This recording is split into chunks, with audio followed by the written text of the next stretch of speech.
Welcome to Epilogue. I'm your host, Wilmer Leon. A tragic tale that tears at your heart and rips at your soul. The true story of a child pandering network and the masking of its very existence. That's how our author describes this story. The book is The Franklin Scandal, a story of power brokers, child abuse, and betrayal.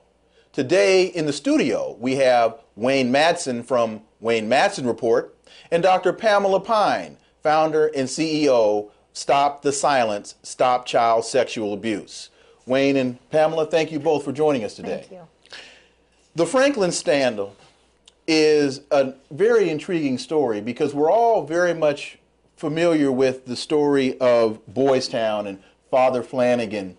And what the Franklin Scandal really gets to is how children from that area, how children from Boys Town were not necessarily cared for, but were actually abused.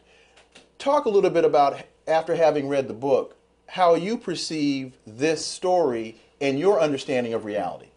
Well, certainly this was a issue that started for me in the early 80s when I was participating with the Federal Bureau of Investigation, Naval Investigative Service, in an investigation of my own commanding officer who was involved in a kiddie porn operation. Mm-hmm. When this story, of course, the Franklin story, was all over the Washington Times in the late 80s, but when you look at these various scandals, they seem to explode in the media about once every 10 years. Just a few years ago, we had another sex scandal involving congressional underage pages. Again, we see these explosions, and then we see the media basically tamp down the interest. And it's almost like a cycle. The sad thing is, and the reality of the situation is, nothing is ever done to stop it. They stopped the media cycle, they stopped the attention, but other than slapping a member of Congress on the wrist with a House ethics probe, which is a joke because it's all inside baseball with these people, nothing ever happens to any of these individuals, and that's the sad thing. There have been people in the government who have tried to bring attention to this, and many of those people have suffered politically. And this is the reality of the situation. Pamela, this is a story that many people in this country equate to other countries. We understand child trafficking in Vietnam, or we understand child trafficking in Thailand. Right. But this is not something that many people associate with child trafficking in the United States. How did this story, the Franklin Scandal, ring true to your understanding of reality? Yeah, I wish I could say it surprised me. I wish I could say that I never thought this could happen in the United States. I wish I could say it doesn't happen anywhere in the world. The best figure I have is about 1.6 million kids trafficked in the United States, and around the world many millions. These kids are often abused to begin with or neglected, and they wind up either in the streets or vulnerable to other to populations that are abusing them and trafficking them and using them for their own means. The whole situation with child sexual abuse and child abuse in this country and throughout the world is in enormous proportions. And the impact on the kids and society, I mean, that's what we forget to realize, is that once these kids are exposed to this kind of stuff, you're not whole anymore. And the therapeutic or the healing that has to come in order for people to feel okay about themselves is enormous. Just to throw out a figure for you, in the United States, the estimated amount of the cost to the U.S. alone in 1 year, this was 2007 dollars, was $103.8 billion in cleanup between courts and lawyers and therapists and pediatricians and social service workers, et cetera, we are forgetting both the social and monetary costs. These aren't only unnamed and faceless kids. This is something that the entire society is affected by, and we really, really have got to keep it front and center and do something very real about it. And we're currently not doing enough. Wayne, your experience in investigating these issues, you not only dealt with child sexual abuse, but you also dealt with child pornography. And unfortunately, in many instances, people want to try and disconnect the two, but the two are very much related. Oh, absolutely. And in the case in the early 80s, it was interesting. After I wound up being stationed here in Washington, the incident took place in Oregon, but it was quite clear this was a national network of people engaged in producing child pornography.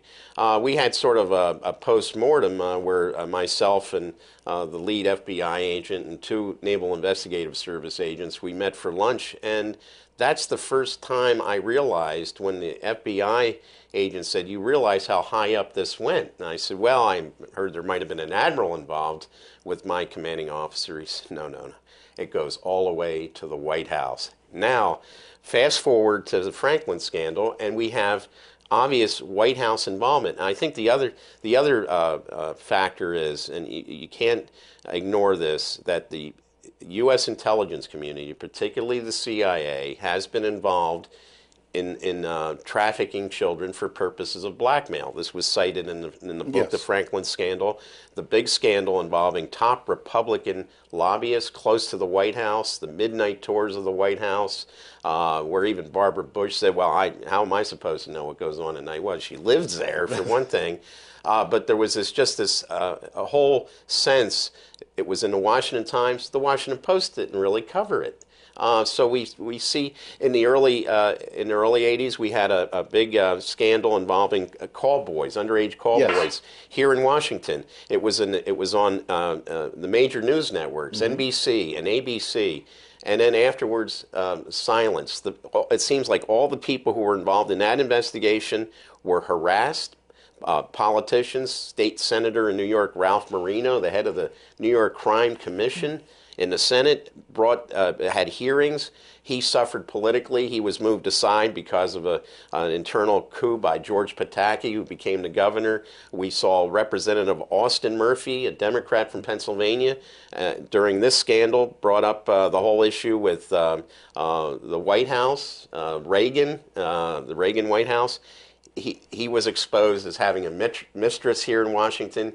His career was over. So everybody who has tried to bring attention to these issues has suffered politically. And the other sad thing, many witnesses to this and people who were investigating the Franklin scandal wound up dying suspiciously. Plane crashes, suicides, and things like this.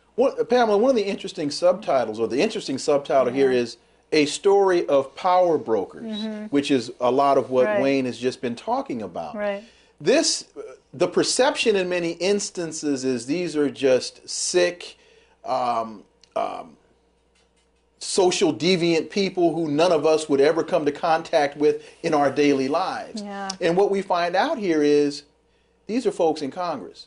These are people in the White House. These are people in state government. These are people, this is being conducted by the Central Intelligence Agency and other investigatory agencies within this country. These are people who are everywhere. It's at the bottom and it's at the top. It's on every socioeconomic and cultural level in our country. We can go into any community, it's happening. You know, the numbers in terms of, you know, there's trafficking and there's sexual abuse in the home and in the community. But the kind of numbers we're talking about in terms of sexual abuse overall of girls is more than 1 out of 4 girls and about 1 out of 6 boys. That's in this country alone. With those kinds of numbers, we're talking about it happening on every level. You know, people say to me, I don't know anybody who has been abused. And I say, yes, you do.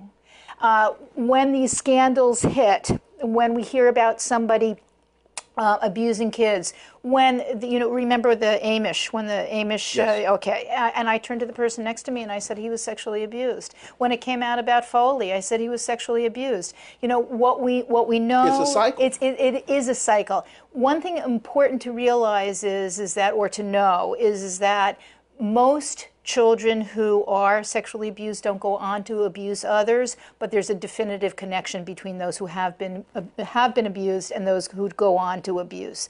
So what we need to do in the society and at every level, again, is educate, train, and really take a hold of what is going on and prevent it as well as treat it. Because those people who go on untreated are also going to have problems, as I mentioned before. You have an organization, Stop the Silence, Stop Child Sexual Abuse, and Right. you have a pamphlet. And one of the first points or questions that you ask in your pamphlet is something that most people would think is very obvious, but you ask the question, what is child That's sexual right. abuse? Right. What is it? What is it? You had mentioned before, we had talked about prostitution. Prostitution is part of sexual abuse. We're not only talking about rape. Child sexual abuse often starts with a grooming process, and I'm sure you're very familiar with that. And so someone, whether the person is known to that child or someone outside, but it's usually someone known to the child, and approaches that child, it becomes, giving them Befriends gifts. the child.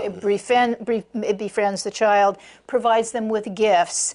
Then there's, innocuous touching. Oh, they don't know what they're talking about. It was just an innocuous. It was nothing. I wasn't trying to do anything.